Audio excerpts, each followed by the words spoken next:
Previously on The Code, Series 3.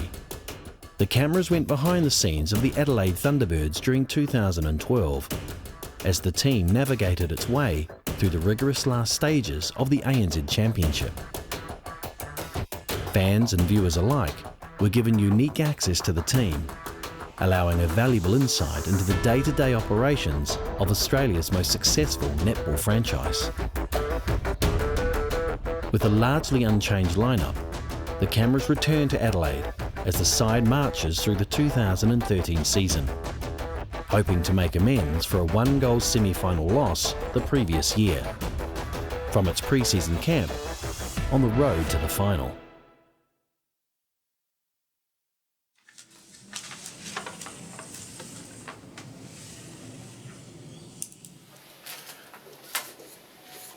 The build-up to the 2013 Grand Final is typically low-key at Netball South Australia.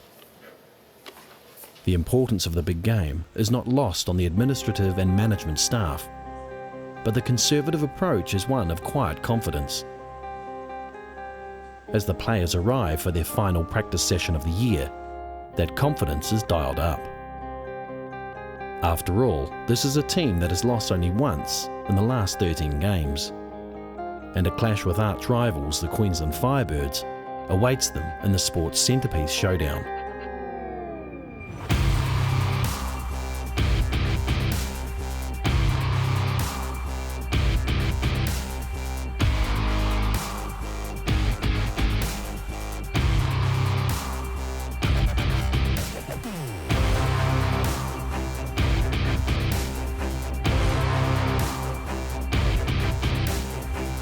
Okay, well, let's take a little look at how we are going to make this happen. Nothing new, guys. We know this. Venue, obviously, it's at the entertainment centre. However, we'll make sure we come to the cage first. Jane Woodlands-Thompson has an appetite for organisation, but she reminds her players about the unpredictable, emotional effects of playing a grand final in front of a home crowd. Glow in the stadium. So that's something we haven't seen before. It's awesome because the visual of that triggers our pink values and that fight in us. So I think that's a wonderful thing, and everyone I know that's coming is going to go head to toe pink. So that's a really good reminder every time that catches our eye of what we're made of and what we need to do. I still remember walking in there when we usually walk here for, the shooters go out to shoot, there's two men and a cameraman there and no one cares. We walked out and we were just met with this alrighty roar, and it literally takes your breath away. You're like, oh my God, it's shoot around, let alone when you run on. So it will be big. Make sure that you're prepared for the occasion and we make that work for us. All right, that concludes our final team meeting. We're way over time, so out for the volleyball final, out we go. It may look like a light-hearted method of conditioning, but this session is subtly introduced to ensure the players don't overthink the big occasion. And it forces them to relax, albeit competitively.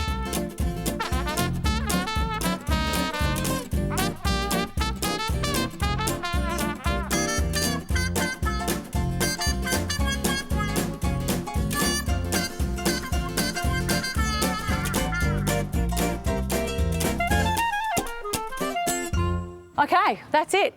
The time is almost here. Great job, guys.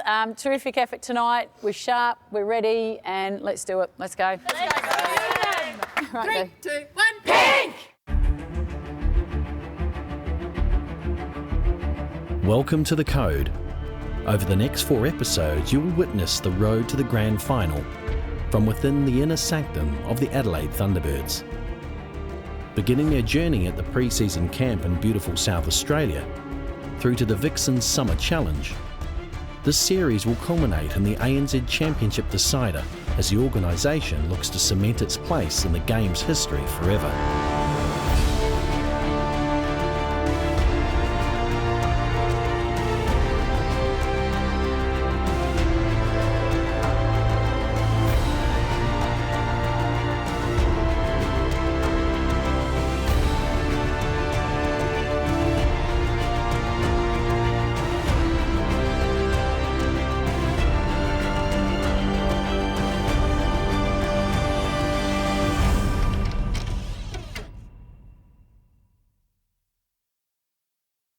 All good? Everyone ready to go? Cameras, mics, good? Sweet. Well, I just want to thank everyone for coming out to the pre-Grand Final press conference. Also, a big thanks to Rosalie, Laura, Nat and Jane for taking the time out to come this morning. Just in terms of how we'll do it, we'll put the Firebirds up first, throw a couple of questions at Rose and Laura, and then we'll put the Thunderbirds up. We'll have some time for a bit of a breakout session afterwards for some one-on-ones. I don't think it's intimidating at all, to be honest. I don't think we look at it like that. Rose and I mentioned on the way here that we quite enjoy playing in front of big crowds, and I think this is a fantastic stadium, and we've got a lot of supporters coming down from Queensland as well. We're on the plane with quite a few this morning. We don't look at it to be intimidating at all. We just take it on board. We've got a job to do and we're happy to be here. When we finished, I think 6 points clear at the top of the table, of course, we're going to carry that tag. But it's something that means very little. As Rose and Laura both said, it is what happens on the day. And the Firebirds have been underdogs. I don't think many people gave them much of a chance at all looking at their list at the start of the year. But, they've just done an incredible job this year. Their journey's been amazing. And coming in from fourth, that doesn't happen without some really good planning, great coaching and athletes that'll stand up. A few of us have played here a couple of times, but there are some players in the team that haven't even been into the stadium when it's set up for netball. So we'll have a bit of a look around and familiarise ourselves with the stadium and just cover off any little things that we need to fix up.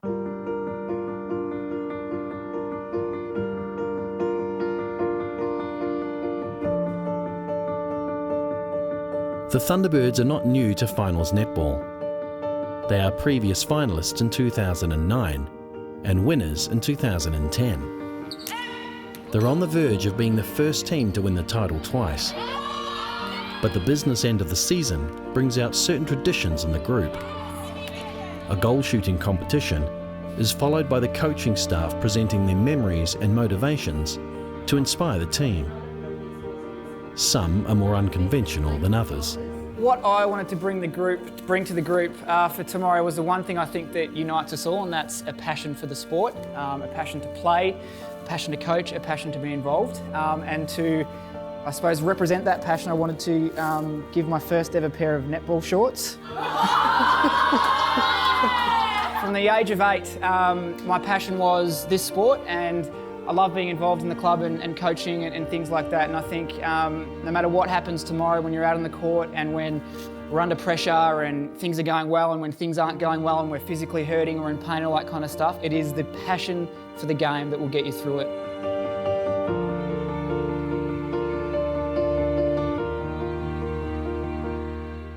The final act of the day is decorating the dressing room in preparation for the big event. Followed, no doubt, by a restless night's sleep for coaches and players alike. After the break, a look back at the pre-season and how the success plan was put in place.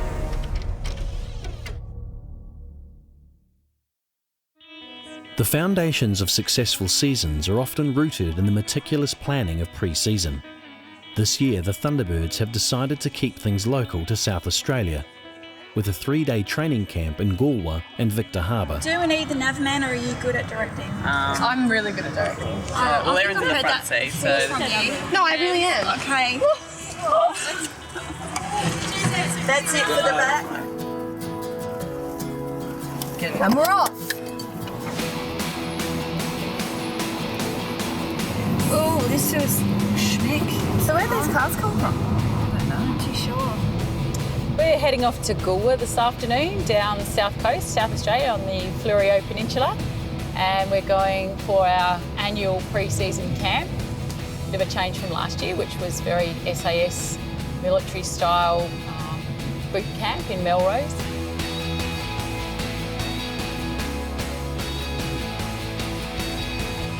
So we're heading down there for a technical and tactical emphasis, just to really give an edge to our court work and team bonding and making sure that the team's coming together before we start our pre-season tournament next weekend in Melbourne.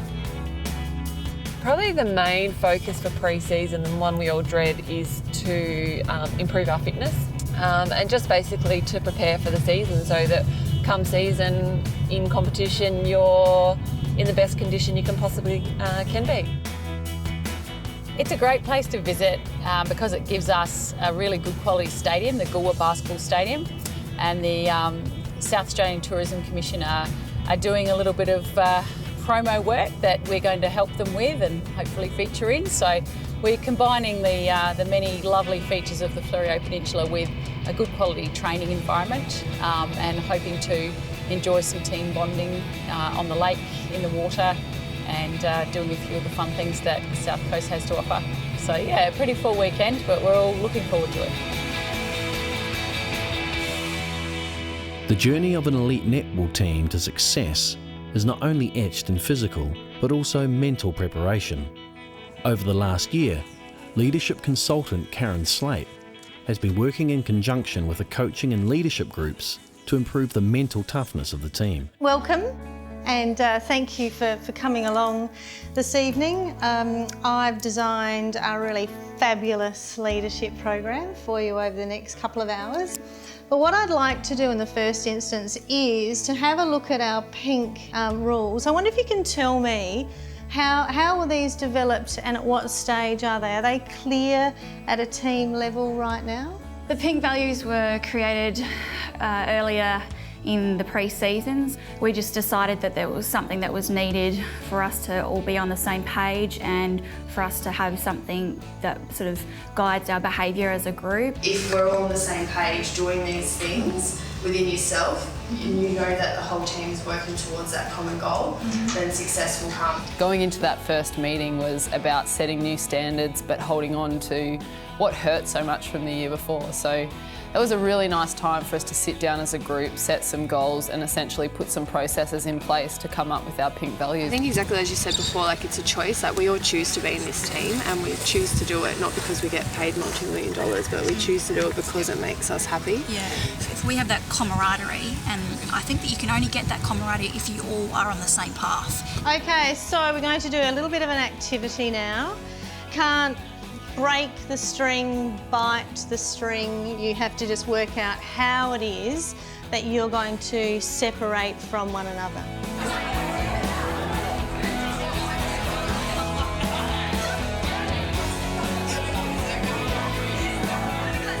I've got a question. Is it possible? No. Interesting. Anything's possible. Then you get your string behind theirs and you just pop it over top of their hand and... That was like magic.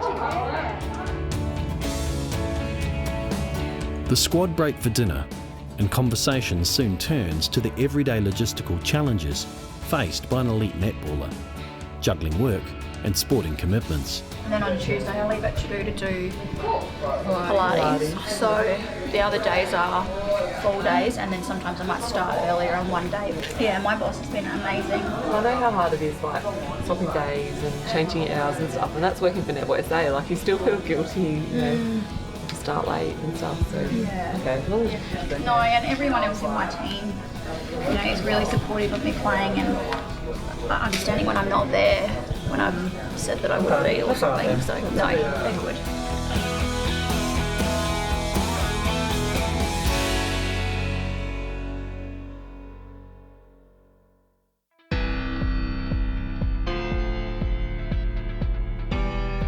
Day 2, and the grind begins.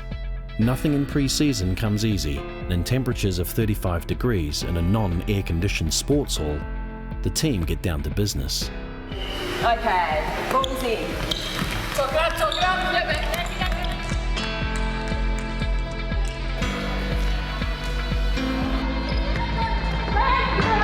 Beautiful work, well done. The aim of the pre-season camp was largely technical and tactical this year, a little bit of a variation from what we've done in the past. And we want to head down to Goolwa with some specific fix-ups from last season in mind. Oh,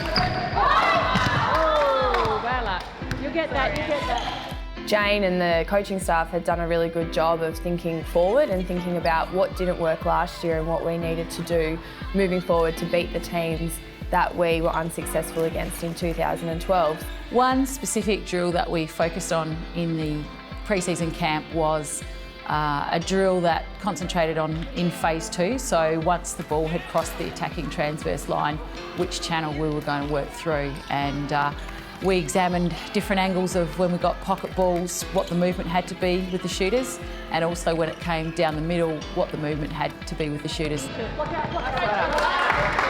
Okay, 5-4, one free choice now. Take it from whichever lane you think is best. So we teamed up our rotations. So either we played shooters out, shooters in, left and right, according to which angle the ball came down. And once we went through that a few times, then the team had input and fed back. We modified it and we went with that blueprint all year. All right, first of all, well done defenders. I thought your intensity was great, and it's wonderful that you're putting us under this pressure so that we have to make sure that we're getting our angles right, which is a good timely reminder, shooters. Make sure we're playing as a combination too. All right, make sure we're screening the shot or talking or really putting out a good option. I think we're concentrating so much on this, we're just going, on the last one. Well done, that was really good, very impressive. Okay, grab a drink, good job.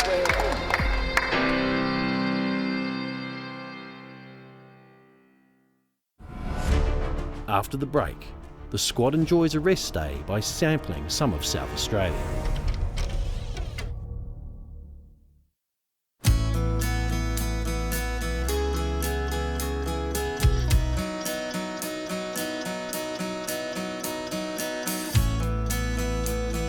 Combining recovery with the beautiful natural South Australian surrounds, the girls head to Goolwa Beach to ease the pain of a hard morning session.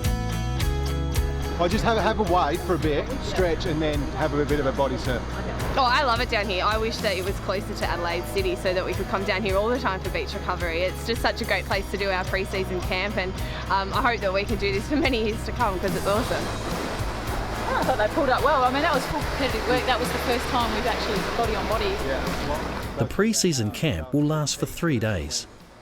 Each morning will consist of lengthy training sessions. The afternoons will allow for team bonding and a chance to see the sights. It is an action recovery session. We do like the healing qualities of the ocean as well as the hydrotherapy aspect of it. So a dual purpose. It's beautiful Goolwa Beach, so we're very happy to be down the beach. Unfortunately, we're not here for long, but it is a full recovery session for the players after a pretty heavy morning. Basically, the recovery is just a little bit of deep water wading, stretching, just to get the legs moving again, get rid of some of the lactate, and allow them just to free up a little bit before our afternoon session. So far, everyone's holding up pretty well. Of course, a few sore feet, which is sort of a bit acceptable at the start of the season, but they're all getting through without too many complaints. Oh, I think today's session was really good. It was great for us all to get out on court finally as a team and put out some set plays and just get used to each other. And there are a lot of mistakes made, personally by me especially, but I think it's great to get them out of the way at the start of the season. So now it's in our head and we can just move forward. And I mean, what a great day to finish off with a bit of beach recovery, hey?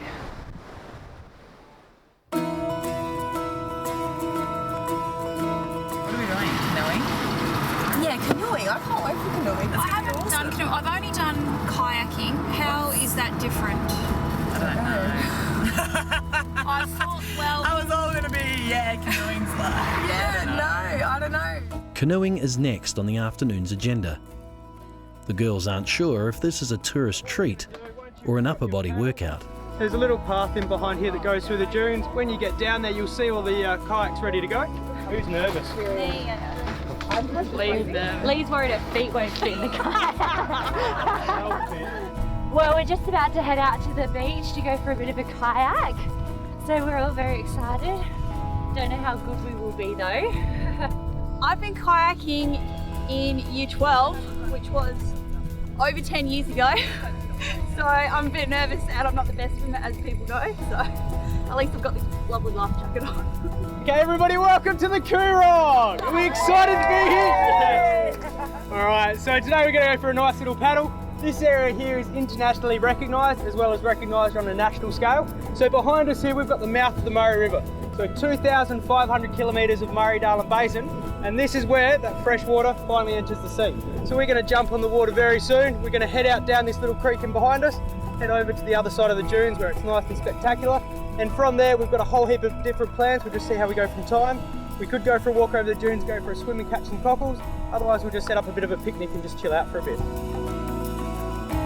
It was all really great. So we had a lot of tactical stuff that we did, but then we did have that release where we got to enjoy each other's time and do some different things that I guess you wouldn't get to do in normal life, which is, you know, we get to do some pretty good things as netballers.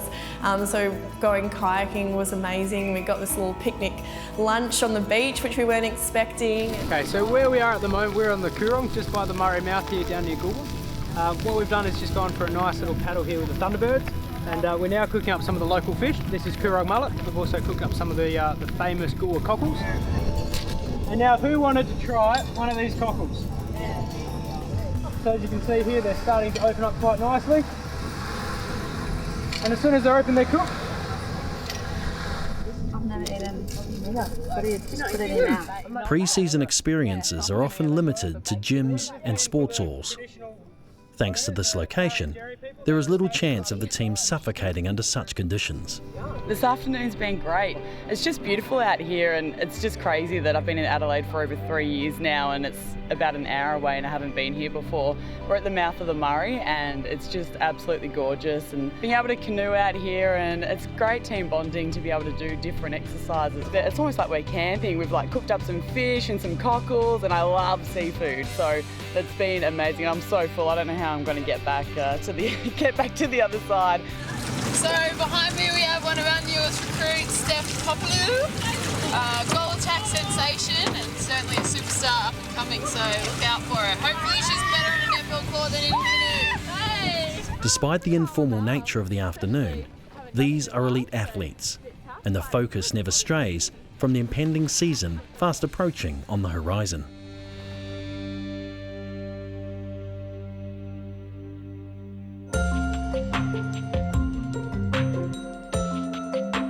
After a tiring day of training and activities, the team heads to McLaren Flats, home to the celebrated South Australian restaurant, the Currant Shed.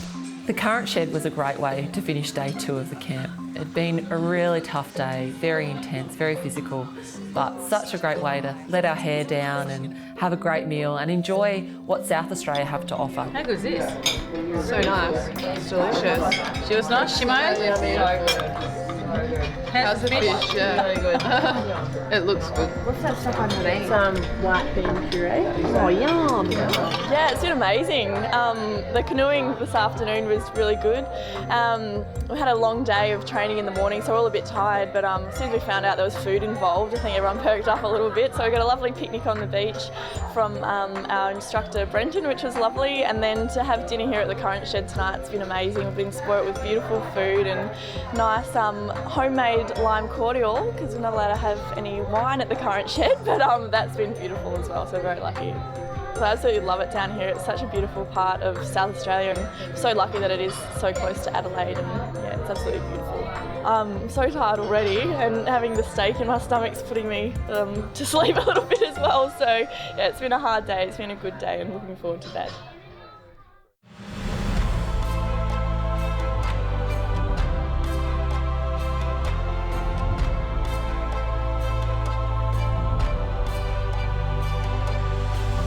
For more content, join the Code Conversation on Twitter and Facebook.